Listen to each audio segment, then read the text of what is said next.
For most of our lives, we've been handed this rule book on what it means to be strong, especially when it comes to our feelings. And honestly, that rule book is broken. So, in this explainer, we're going to tear out those old pages and write some new ones. We're going to use what psychology actually tells us to redefine what real strength looks like. Wow. I mean, just take a second and let that sink in. This idea, it flips our entire cultural script on its head. The very thought that being vulnerable enough to cry is actually a sign of unbreakable strength, while bottling everything up is what makes you fragile, that's a huge concept. And it's exactly what we're going to unpack today. It's a total game changer. All right, so let's dive right in by taking a closer look at this strength myth. The one that, let's be honest, most of us grew up with. What have we really been told about our feelings and what it means to be tough? And here it is, the old familiar belief. The idea that being strong means locking your emotions in a box. You feel that anger bubbling up or that wave of sadness, and the strong thing to do is just shove it down, right? Put on that stone face and just keep moving. It's this deep-seated idea that to be in control, you have to hide what you feel. But we have to stop and ask ourselves, is that really strength? I mean, what actually happens when you just keep pushing those feelings down day after day? Does it make you more resilient, or does it just make you more brittle, more likely to crack under pressure? Let's see what the science has to say about it. And this is where it gets really fascinating, because this brings us to the actual science of our emotions. It turns out our biology tells a completely different story than our culture does. Feeling things deeply isn't some kind of defect. It's actually more like an advanced feature. So people who feel things deeply, maybe the ones who cry a bit more easily, they're not too sensitive. What they have is high empathy. And from a psychological standpoint, this is actually a form of biological sophistication. It's like having a high-powered emotional processor, one that's crucial for connection, for understanding people, and for building genuine resilience. So here's the main takeaway from all this. Your capacity to feel isn't a bug in your system. It's a feature. It's the very thing that helps you connect with people, to lead, to navigate the messy, complicated world of human relationships. It really is a kind of superpower. The trick is just learning how to use it. Okay, so if we're all feeling these things, how do we typically respond? Well, most of our emotional styles tend to fall into one of three main buckets. As I go through these, I want you to think about it. Which one sounds the most like you? Or maybe someone you know. Are you a volcano, a statue, or a leader?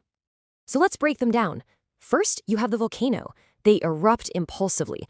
The emotion completely takes over, and they can come across as unpredictable, maybe even alienating. Then you have the complete opposite, the statue. They suppress everything.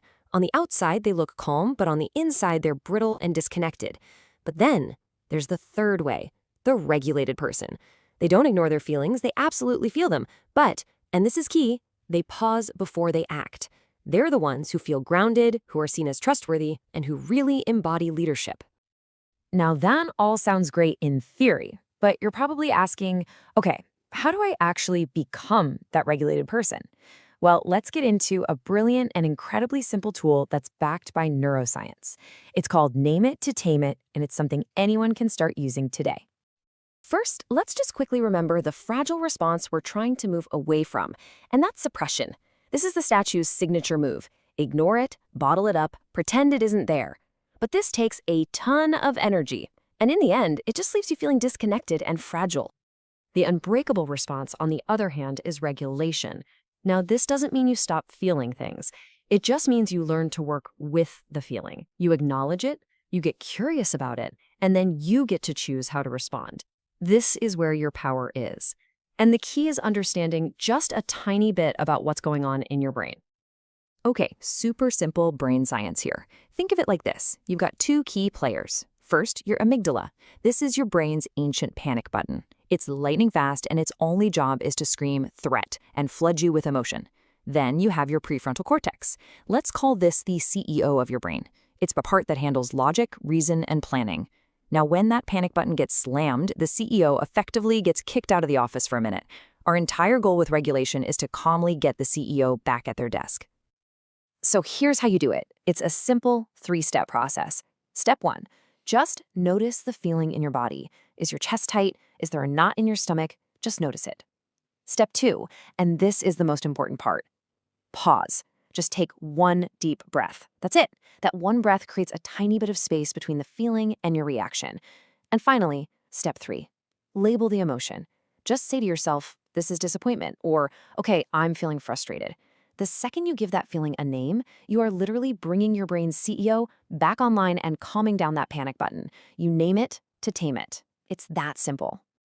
So when you start to put all of this together, you get something incredibly powerful. You get a whole new model for what it means to be strong and effective, whether it's in your own life, at work, or in your relationships. This is the real alchemy.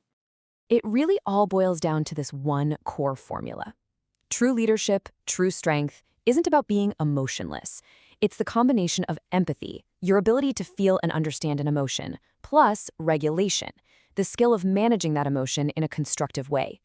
When you have both of those, you have an incredible advantage.